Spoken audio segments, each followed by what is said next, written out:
Welcome to Grand Prairie Update. I'm Terry Briggs. And I'm Don Johnson. Here's what's happening in your city. Relief is on the way for commuters in South Grand Prairie. The 360 tollway is now open for traffic, ending 20 years of planning and 2.5 years of construction. The 9.7-mile roadway runs from Camp Wisdom Sublet Road south to U.S. Highway 287. There are 4 new toll lanes, several new bridges, improvements to the frontage roads, and upgraded intersections. 3, 2, 1, cut it! At a ribbon-cutting Friday, officials talked about the benefits of the $340 million project and the teamwork that made it happen. Unanimous vote to do State Highway 360. We had a 1-year window to get it done. Couldn't have got it done before that, could not get it done now. It's a great day in Arlington, in Mansfield, Grand Prairie, Ellis County, Tarrant County, Johnson County. My goodness, this road is a game changer for our region. All of us, I'm sure, have sat on a congested highway or a frontage road wishing that we had access to wherever we were going in a more expeditious manner. This allows for that. Although we are many in people, regions, jurisdictions, and politics, we are united in one common purpose. The roadway represents diversity in another way. Segments are named in honor of civil rights pioneer Rosa Parks and in memory of Republican State Senator Chris Harris, who helped steer the project. For rates and other information about the 360 tollway, visit ntta.org. Grand Prairie is getting 1 new city council member following Saturday's city election. According to unofficial returns, in District 5, Cole Humphreys won a 3-year term by topping Juan Perez and Bill Mosier. Humphreys replaces incumbent Tony Shotwell, who is leaving after 23 years of service. I'm a big fan of downtown. As I grew up just a few blocks from City Hall here, I jumped in this fountain many times as a kid. But we've got some work going on in the downtown area. The old fire station's got some movement going on. We want to bring in some business there. It's got a fire theme, it's got a rail theme, and an old Grand Prairie theme. We're going to turn that into commerce. It's going to be a really good thing with a few other downtown options there. I'm real excited about the I-30 corridor going down Northwest 7th down to MacArthur.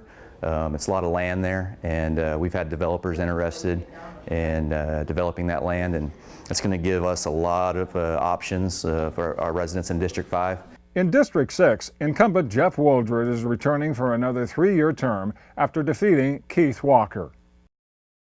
In District 8 at large, incumbent Greg Gessner won another 3-year term over Aurelio Castillo and Johnetta Milner.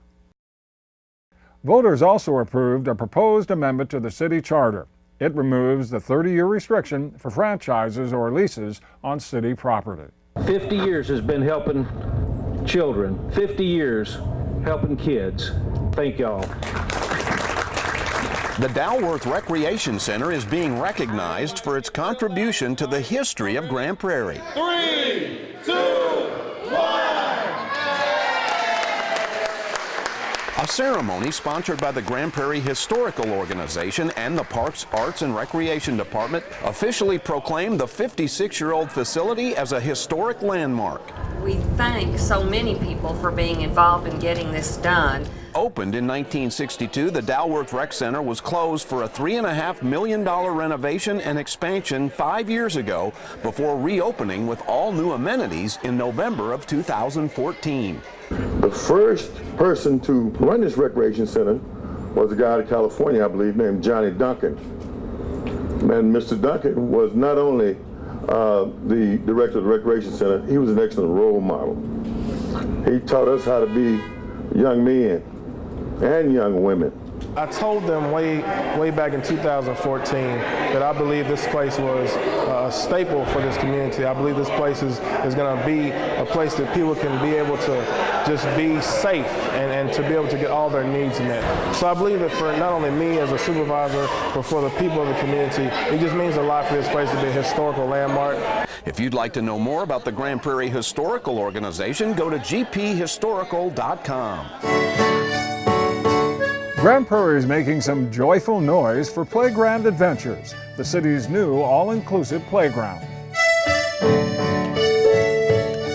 Hundreds turned out Saturday for a concert to benefit the new playground, and the audience got a chance to enjoy students using instruments that will be installed at the multi-million-dollar play destination. Then it was time for the evening's headliner, Catchy.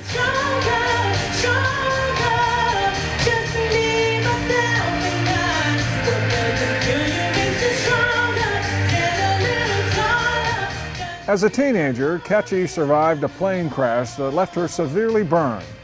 Despite the scars, she competed on TV and was a finalist on America's Got Talent in 2017.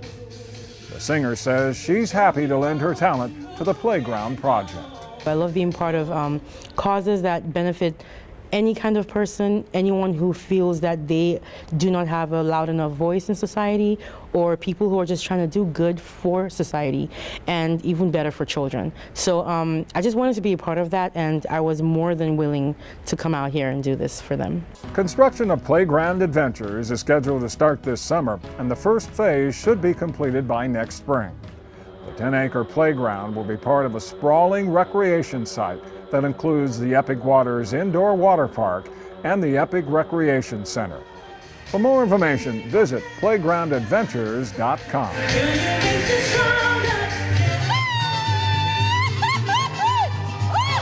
The unmistakable sights and sounds and a beautiful day for a parade set the stage for the 31st annual Cinco de Mayo celebration in downtown Grand Prairie.